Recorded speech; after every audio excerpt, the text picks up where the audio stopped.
নমস্কার বন্ধুরা, সবাইকে জানাই সোনাই লাইফস্টাইল অ্যান্ড ক্রিয়েশনের আরও একটি নতুন ব্লগে স্বাগত। এখন বাজে সকাল 6টার মতো। ক্রিসের স্কুল যাওয়ার সময় হয়ে এসেছে, তাই ওর পিডিয়াশিওর খাওয়ার জন্য একটু গরম জল বসিয়ে দিলাম। তো এখন গরমকাল, তাই অল্প একটু জল গরম হলেই নামিয়ে নেব। অন্যদিকে ওয়াটার বোতলে জলটা ভরে দিলাম। আর এখন তো অতিরিক্ত গরম পড়েছে, তাই ক্রিসকে বলেছি যেন স্কুলে গিয়ে এই জলটা পুরো ফিনিশ করে। ক্রিসের জলের মধ্যে কোনো গ্লুকোজ দিই না, শুধুই জল পাঠাই। আর স্কুল থেকে ওটা বারণ আছে। আর কোনো গ্লুকোজ জল পাঠালে ওটা এতক্ষণ বন্ধ থাকার কারণে একটা ভ্যাপসা গন্ধ বেরোয়, আর বাচ্চাদেরও খেতে খুব একটা ভালো লাগে না। তাই স্কুল থেকেও বারণ আছে, আর আমিও বাড়ি থেকে কোনো দিনও দিই না। মাঝে মধ্যে একটু ঠান্ডা জল পাইল করে দিই, তবে বেশিরভাগটা নর্মাল জলই দিই। চলুন কটা লুচি ভেজে দিই। গতকাল যখন ময়দা মেখেছিলাম, অল্প একটু মাখা ফ্রিজের মধ্যে রেখে দিয়েছিলাম আজকে টিফিন দেব বলে। আর ওর জন্য খুব ছোট ছোট ফুচকার থেকে একটু বড় সাইজের বানিয়ে দিই, যাতে টিফিন বক্সেও ধরে আর দেখতেও ভালো লাগে। তো লুচিটা ভেজে নেব। ক্রিস আবার এই লুচির সাথে আলু চচ্চড়ি বা আলুর ভাজা কোনো কিছুই খায় না, আলুর দম তো খায় না। ক্রিসের পছন্দ ঘুগনি, তাই ওর জন্য আগে থেকেই কালকে কড়াই একটু ভিজিয়ে রেখেছিলাম আর আলুটা কেটে রেখেছিলাম।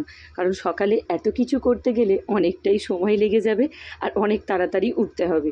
নিরামিষ বা আমিষ যে কোনো এক রকমের ঘুগনি হলে ক্রিসের চলে যায়, তাই এখানে নিরামিষ ঘুগনিই বানিয়েছি অল্প একটু মশলা দিয়ে।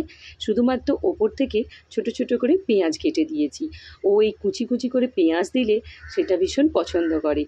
একদম শুকনো করে বানিয়েছি, কারণ টিফিন বক্সে করে পাঠাবো, সেটা আবার ঝোল নইলে বাইরে পড়ে যাবে, তাই একদম ড্রাই করে দিয়েছি।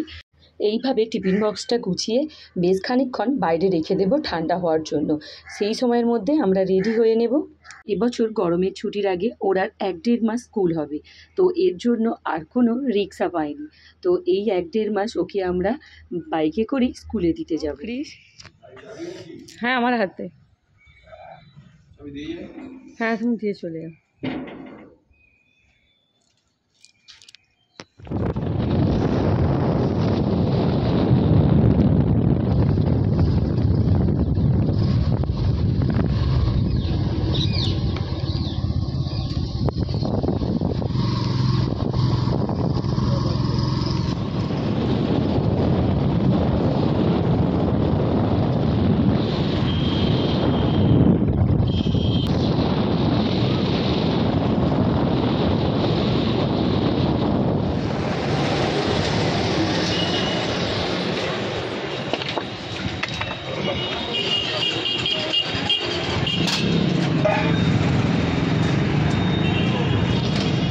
একজন মনে হয় বসেনি, মাঝখানটা ফাঁকা, বলো।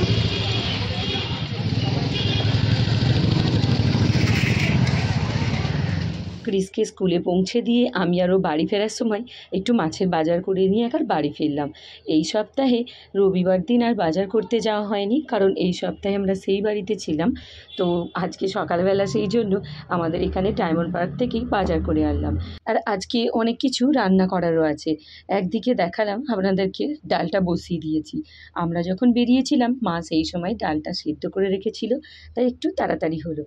সকালবেলা খালি পেটে এই লেবু জল আর আমানটা খাবো দুজনে। বাবাও খায়, বাবা সকালবেলা খাওয়া হয়ে গিয়েছে, তাই আমাদের দুজনের জন্যই বানাচ্ছি। এখন সব ছোট ছোট লেবু বলে তাই রস একদমই নেই, তাই অনেকগুলো লেবু কাটতে হচ্ছে। এখন তো মায়েদের ওখান থেকে লেবু আর আসে না, কারণ ওখানে সবে লেবু গাছে ধরেছে একদমই ছোট ছোট। এই 1-2 মাস লেবু বন্ধ থাকে, তারপর তো আবার সারা বছরের জন্যই লেবু আনি।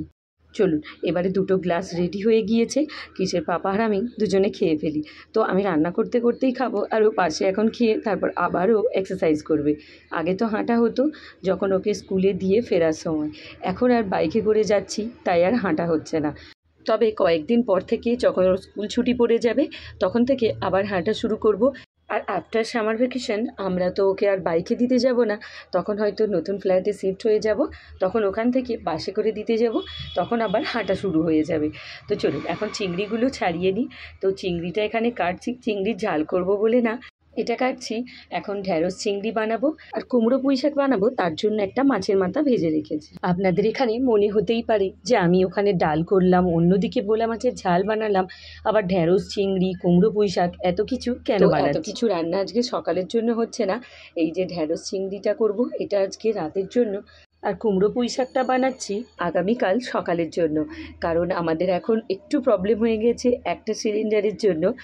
সিলিন্ডার বুকও করেছি, এবার সেটা আজও আসতে পারে, কালও আসতে পারে। আর এই সিলিন্ডারটার মধ্যে অনেকটাই গ্যাস রয়ে গিয়েছে, সেই জন্য ভাবছি যতটা পারি একটা একটা করে তরকারি করে ফ্রিজের মধ্যে রেখে দেব যতক্ষণ না নতুন সিলিন্ডারটা আসে। আমাদের ডবল সিলিন্ডারই, কিন্তু ওই নতুন ফ্ল্যাটে কাজ চলছে, মানে ফার্নিচারের কাজ চলছে, ওনারা ওখানে রাতে থেকেও কাজ করছেন, তাই নিজেরাই রান্না করে খাবেন। তাই দুটো সিলিন্ডারের একটা সিলিন্ডার ওখানে দিয়েছি আর একটা আমরা ইউজ করছি, আর সেটাও 1-2 দিনের মধ্যে শেষ হয়ে যাওয়ার কথা। তো যতক্ষণ না নতুন সিলিন্ডার দিতে আসছে, তো তার মধ্যে যতটা পারি রান্না করে রাখছি।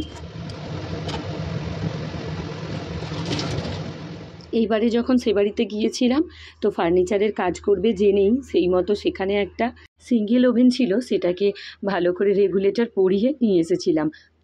এই সিঙ্গেল ওভেনটাই ওনাদেরকে দিয়েছি, আর বাড়িতে আরেকটা ডবল সিলিন্ডারের একটা সিলিন্ডার ছিল সেটা দিয়েছি।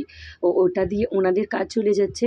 ওনারা প্রায় 4-5 জন করে কাজ করছেন, রাতে অবশ্য 2 জন করেই থাকেন। আমাদের আসলে খুব কম সময় ওনাদেরকে দেওয়া হয়েছে, 1 থেকে 1.5 মাসের মধ্যে সব ফার্নিচার করার জন্য। তাই ওনারা তাড়াতাড়ি করার জন্য রাতে থেকেও কাজ করছেন, মানে সকাল থেকে শুরু করে ওনারা সারাদিনই কাজটা চালাচ্ছেন।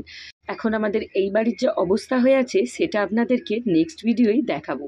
তো চলুন, এখানে চিংড়িটা ভেজে নিচ্ছি। আমি এখানে একটা একটা করে রান্না করছি, আজকে আর দুটো কড়া একসাথে বসাচ্ছি না, কারণ কখন কোন মুহূর্তে গ্যাসটা শেষ হয়ে যাবে সেটাও আমি জানি না। আগে সব তরকারিগুলো রান্না করে নিয়েছি, তারপরেই ভাতটা বসিয়েছি, কারণ ভাতের জন্য কোনো প্রবলেম নেই, ভাতটা তবু রাইস কুকারে বানিয়ে নিতে পারবো, কিন্তু তরকারিগুলো ওই ওভেনে আমি বানাতে খুব একটা পারি না। মাইক্রো ওভেনে আমি সচরাচর খাবারগুলো গরম করি আর কেক টেকগুলো বানাই।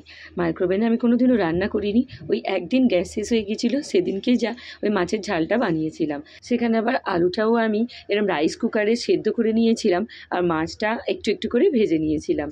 আমাদের বাড়ির সকলেই ঢ্যাঁড়স চিংড়িটা খুব পছন্দ করে, বিশেষত এই ঢ্যাঁড়স চিংড়ি দিয়ে রুটি খেতে খুব ভালোবাসে। ক্রিসও খায়।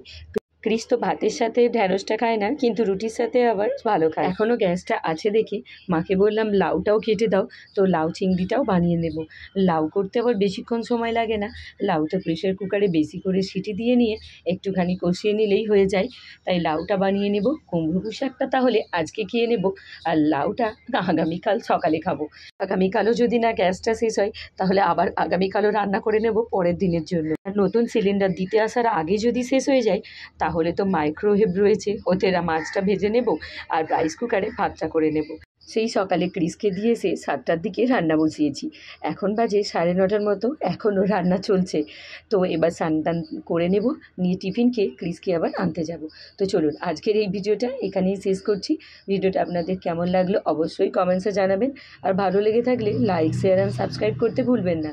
পাশে থাকা বেল আইকনটা অবশ্যই ক্লিক করে দেবেন, যাতে নতুন কোনো ভিডিও দিলে আপনাদের কাছে নোটিফিকেশানটা পৌঁছে যায়।